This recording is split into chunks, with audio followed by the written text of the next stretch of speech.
As most of you probably heard, Rooster Teeth is officially shutting down after 21 years. While I haven't been the most vocal about my thoughts on them on YouTube, aside from my Ice Queendom videos, I've had mixed feelings about them over the years. At one time, I was a major fan of the company and dreamed of writing my own series for them. However, I ended up disliking the company as time went on. This video is more me talking about my history with RT and my thoughts on the news of them closing down. I'm also going to talk about the future of RWBY considering their company is shutting down and what that means for them. So how did it all start for me? Like most things in my life, in terms of series, I showed up way after Rooster Teeth had been a thing for years. While I don't know the exact date, it was during season 6 of Red vs. Blue, which ran in 2008. I think I first saw it on YouTube and then found out they had a whole website. I checked it out to catch up on the rest of the episodes and see what else they had to offer, and I was immediately a fan. It was all funny and entertaining, so I kept returning to their site to see more of what they had to offer. Fast forward a few years, and after a few more seasons of Red vs. Blue, Rooster Teeth announced a new series they were working on that would be created and animated by them. As most of you can guess, that was RWBY, which I was excited to hear about and couldn't wait to see. RWBY was an exciting idea for me at the time.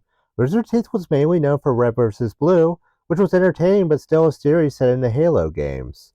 RWBY would be its own story in its own world. To add to that, they made it themselves instead of involving a major studio, which I viewed as a better thing. It sent the message that you didn't need to be a part of a major studio like Disney or Nickelodeon to make your own animated series. I know some creators like Bibsy Pop have also proven that, but remember, RWBY came out in 2013, way before we got things like Hazbin Hotel or Hell of a Boss. While I have been critical of RWBY, I once enjoyed the series. Yeah, I still had my complaints about the first few volumes, but I didn't think the complaints were enough to make me hate the show at the time. I honestly think I also wanted it to succeed because I wanted to be a writer for Rooster Teeth back then. Even then, I had dreams of starting my own animated series and thought RT was the perfect place to pitch it. Again, I know it's changed, but it felt like RT wasn't just another studio back then. It felt more like a place where everyone was friends and all they did was make content together. You even got that feeling with some of the things they did, like how they had their own podcast and would talk about whatever they wanted. It gave you the feeling they wanted you to know them personally instead of just being behind the scenes. However, as time passed, the real issues started showing up, especially with RWBY. While I admit I had criticisms of RWBY even back then, they were minor and things I thought would be fixed as the series went along. One example was in one of my videos, where I talked about Yang being better in Ice Queendom than in Volume 1. While Yang did improve in the original as time passed, more problems kept showing up. They would introduce plot points that never went anywhere, like Mercury and Emerald hunting down defectors to the White Fang. They'd also do one of the worst things to writing, which is telling us instead of showing us. The biggest example is Happy Blake telling us how the Fawns were mistreated, but we never actually saw it until Volume 6 when Adam took off his blindfold. I've heard some people ask why it's important when I made that complaint. The reason is that if you're going to have a character whose whole motivation is making the world better for her people, you have to show them actually being mistreated. For all my complaints about Star vs. the Forces of Evil, they showed monsters being mistreated by humans. If Disney isn't scared to show a race being mistreated, why would RT be scared to do that? Worse, when people started complaining more about the series, one of the VAs for RWBY took this stance on what said critics should do. Where Barbara said, friendly reminder that if there's a show/series that you don't like, find issue with, or used to like but don't anymore for your own reasons, no one is forcing you to watch it. Let people who enjoy it continue to do so and move on. Floof responded to that. Let's see the exchange. So Floof wrote, so no one is allowed to talk about shows they thought weren't that good or dropped when a later season wasn't to their taste? That's the message you're spreading to people. Anyone can talk about any show that they want for any reason. Barbara replies, why waste your time? When I don't like a show, I stop watching it. If someone reaches out, initiates the conversation to me to ask me why I don't like it, I will answer and explain to that person. I don't waste my time trying to get people to stop watching something that they enjoy. If your response to criticism is this, you're admitting that you don't care if your series has problems. In comparison, I would welcome anyone criticizing my book because at the end of the day, it gets more people talking about it.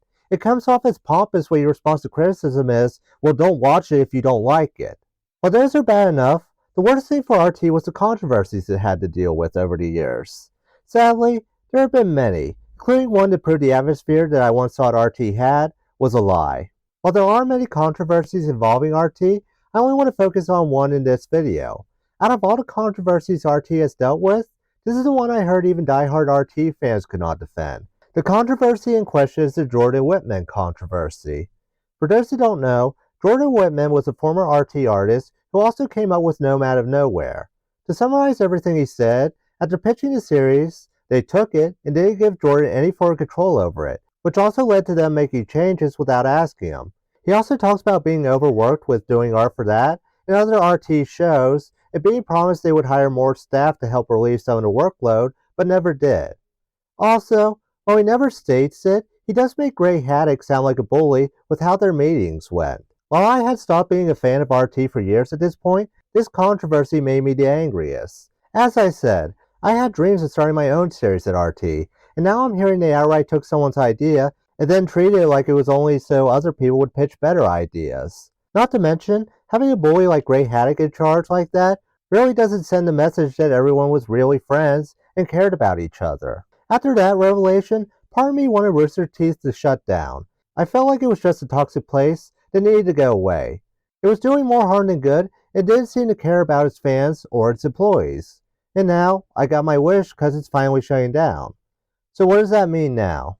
According to an article from Variety, Warner Bros. Discovery is in talks to sell RT's IPs like RWBY, Red vs. Blue, and even Genlock. That doesn't surprise me because I don't think Warner Bros. Discovery saw any value in holding on to any of these.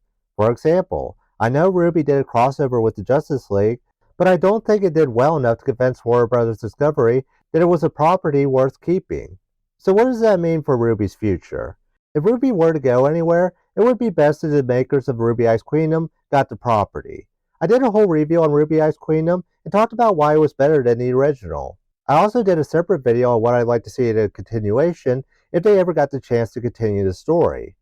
The only thing that may scare off potential buyers of RWBY is the controversy surrounding it and RT as a whole.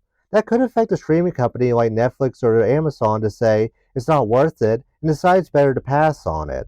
There's also the feeling that even if they picked it up, they would reboot the series anyways, instead of finishing the story like Volume 10 was supposed to.